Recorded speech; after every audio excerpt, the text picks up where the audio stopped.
I like this camera, this Canon, what is that, SX720HS. I like it, but one thing I don't like, if I'm videoing from the front, I can't tell if it's recording or not.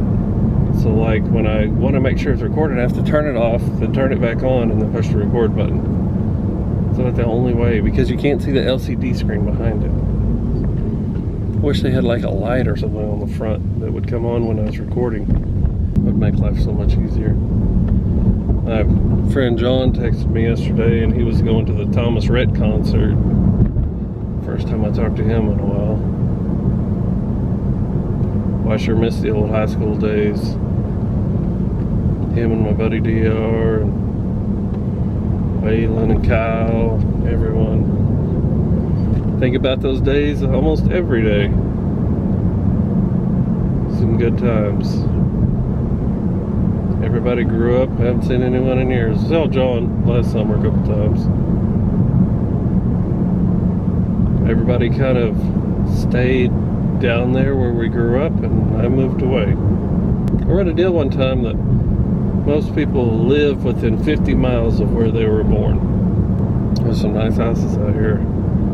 This house right here on the corner, on the May 2013 tornado, it come by, it took out this house, and it had a big sign up that said donkeys are okay. I guess everyone was stopping to worry about the donkeys. And it hit Orr Family Farm. That's right by our house though, and I guess they had to kill a bunch of the horses. They had to put them down because they got hurt, and a bunch of them got killed anyway.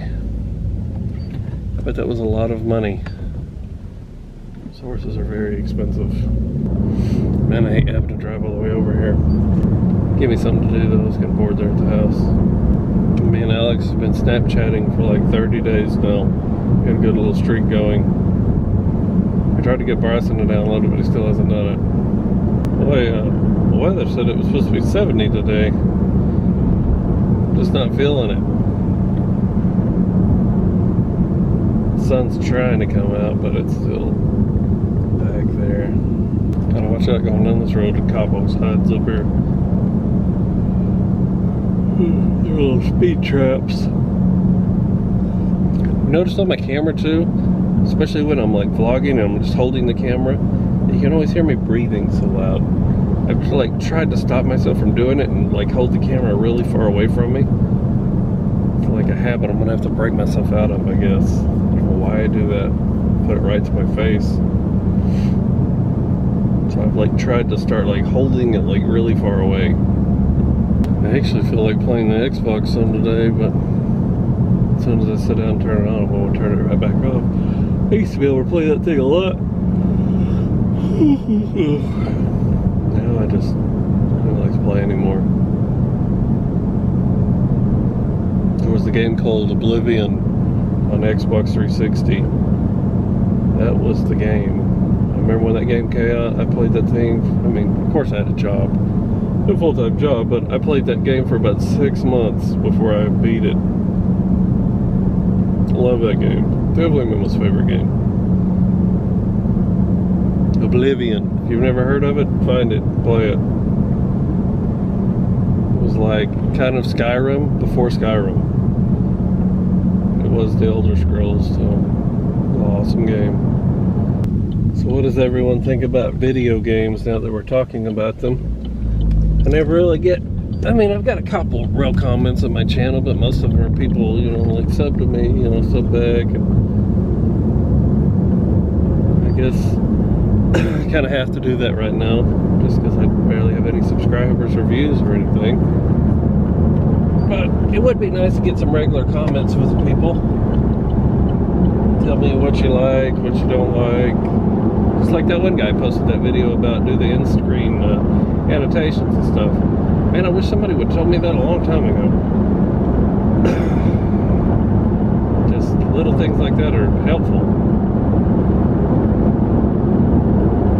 Really helpful. It's like one guy like told me I needed to get a mic. Well, on this Canon SX720, you can't put a mic on this. You can't put an external microphone.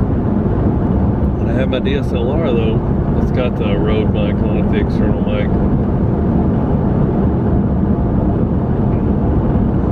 It's another thing. The other day when I was filming the boys playing basketball outside, somebody commented on my video, nice quality. I can't figure out if he was being a smart aleck or if he was being sincere, because I'm colorblind, so it's hard for me to tell, like, not only some colors. I mean, I can see colors, don't get me wrong. It's red and green, I'm colorblind too. Like when I was in the Army, I took that little test where they show you the pastel colors in the book. I think I got 1 out of 75. When it comes to like pastel colors and shades, I can't see anything. So it's so hard for me to tell the clarity of a picture of like my camera, because I can look at it and it looks okay to me. But like when I watch YouTube and stuff, their videos look so much better than mine. And as far as clarity, and I don't know if it's just me, that's why I said I don't know if that guy was being sincere or if he was being a smart aleck. I mean, I can't imagine why he'd be a smart aleck. Gonna have to stop by that Walmart on the way back. It looks like Jade Helm didn't happen. Remember last summer they were talking about the military's gonna start detaining everyone, all these Walmarts are shutting down, and blah blah blah blah blah. Jade Helm is happening. Well, I sure wish I was in Miami Beach right now, or Vegas, or somewhere other than here. I've always wanted to go to the Bahamas. Another guy's channel I watch is Steve-O and Knievo. There for a while I wanted to get my pilot's license, but it was too much money for me to do. I actually found a place and everything to do, but you know, I would love to get my private pilot's license. Like I said, it was too much money up front and everything for me to do it at that time in my life. I mean, I would still like to do it eventually. I think it'd be cool, but he's kind of a private pilot, but he's also been a commercial pilot, and he like videos his flights and stuff, and the guy is like always down in the Bahamas flying people around, and he's taking trips down there, and it's so beautiful. I would love to go down there and swim the sharks at, I think it's Staniel Key, where the sharks are. You can swim, and there's like a Thunderball grotto that was in the movie Thunderball, where you can jump through the roof of this grotto, swim. I'd love to take the boys down there and just have some fun. Maybe sometime later in life. Anyway, it does look like a blast. Beautiful water, man. I've actually never been out of the United States. I've been all over the United States when I was in the Army and stuff, but never went overseas, never fought, nothing. It's what always gets me is, you know, I'm not considered a veteran because I didn't go overseas and fight. And, you know, I can understand that, but I took the same chance as everybody else did, you know? When you join the military, we're all joined voluntarily. When you do your time, you know, I can understand you didn't fight. There should be different levels of a veteran, I guess you could say, just because I took the chance. You know, they could have called me over there to fight, and, you know, I would have had to go.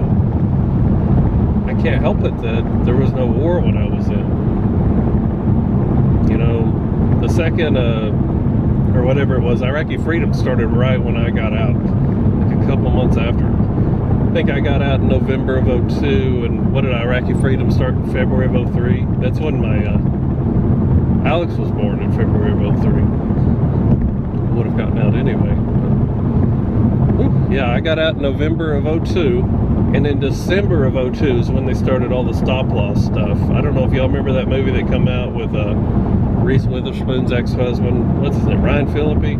Yeah, in December of 02 they started the stop-loss, a month after I got out. I just think, you know, you should be considered some kind of a veteran, whether or not you fought or not, you know? I'm honorably discharged, everything else, but you're not. You're just kind of, you were there. It's about how they treat you. Not that the veterans have the best benefits in the world either. It's bad how they do our veterans. It's one thing, you'll always see me wearing the Wounded Warrior shirts and everything. One thing I never have a problem supporting is veterans. Or Wounded Warrior Project, man, I think that's awesome. Help out our veterans anytime you can, man. You don't realize what a sacrifice people make when you're joining the military. I don't care what military branch you're in. The sacrifices you make for you and your family are just unreal. Then you have all of them, then they're all dying all the time. You never hear anything about it. Yet NBA player breaks a toenail and it's on the news for a month. I guess that's why I don't really like professional sports or anything. They're just, I think of them as overpaid. And they just get too much recognition. And I know it's just our society in general puts so much emphasis on them. And it just shows you where our concerns are and our beliefs, that we think NBA players throwing a ball through a hoop are more important than people dying for our country. This is my personal belief, though. If you're for the NBA, good for you. It's just not my thing. Because my belief would be, you know, if I'm in the NBA, I don't care if I have a broken leg and a cast on my leg, I'm going to be up there running up and down that court. They get, what, turf toe? And they're like out for a month. Just don't understand. Or like when they start these fights, you know, there's a way to deal with that. If somebody starts a fight like that, or they're throwing punches, you know, kick them out of the league for indefinitely. It'll stop it. Trust me. They act like that because we let them act like that. You know, you're a professional player. You're not an MMA fighter. You're a basketball player. There's no reason you should be fighting. But like when it comes to hockey, though, I'm all like, let them fight. That's what makes hockey interesting. You know, someone better get in a fight when I go, or I'm going to be mad. Because that's the only reason I'm going, is to watch you guys fight. Then again, you have baseball, you know. That's another thing. You can tell where our society is because Congress holds a hearing over the players in baseball taking steroids. Why does Congress even care if the professional baseball players are taking steroids? Why do you care? It's because all of the money that's being bet on these games and everything else, and Congress is worried about it. You know, it should be no concern of Congress. Get real. Do some real legislation. No wonder y'all can't pass any real bills or anything. Too worried about what's going on in baseball. My personal theory is, let them take steroids. You know, let them. But make sure you're not lying about it. Well, yeah, let them take steroids. I'd rather see someone hit a home run than a single. Any day. Or bunt. You know, I want to see somebody smack it out of the park. It's just me personally. You know, I want to see someone throw a 110 mile an hour pitch. What's the record now? 106? That one dude's throwing 106? It's like unreal. 106 miles an hour. I still remember when Nolan Ryan was in and pitching, and what was he hitting, like 101, and it was like the fastest ever then. I don't know if y'all remember Jim Abbott? He was that one-handed pitcher. I think he pitched for the Braves when I was little, and I remember he only had that one hand, and when he would pitch, he would, after he would throw the ball, he would switch his glove over and put his glove on by the time the batter hit it. Jim Abbott, that was his name. That was awesome. Just imagine what he could have done if he would have had two hands. We used to collect baseball cards and stuff when I was a little kid. My dad was real big into it. And I still remember there was like a bank there in Chickasha where they had like a card meeting, a baseball card meeting, like every so often. I think it was like once every week or once every 2 weeks, and we'd go in there, and that's some of the best times in my life. No, I still remember going to all the places with my dad all the time, going to flea markets and selling baseball cards. My parents got divorced when I was young, so a lot of stuff you just think about all the time, I guess. But thanks, Dad. I still remember that. Think about it all the time. Used to have a lot of fun doing that. Yeah, no one really collects baseball cards. It's not really a thing to do, I guess. There used to be a little grocery store in Chickasha too. It's called Clayton's Grocery. Actually, John's wife's dad owns the building now. but they sold just a little bitty mom and pop grocery. I mean, this place was tiny, probably a 100 by 100 building, little steel building. It wasn't even steel, I think it was concrete. Anyway, but this little grocery store, and this dude had his name was Jim, he had a booth in the back, just a little bitty, couple glass cases full of baseball cards. I used to go in there all the time when I was little, when I'd go over to my friend Jason's house, and we'd go in there and just look at those baseball cards, man. What is it about baseball cards and kids that you just love so much? That's where they started selling Mike's Beef Jerky too. I don't know if y'all have ever had Mike's Beef Jerky from Chickasha, Oklahoma, but if you haven't, you need to. Some good stuff. It's probably the best beef jerky I've ever had.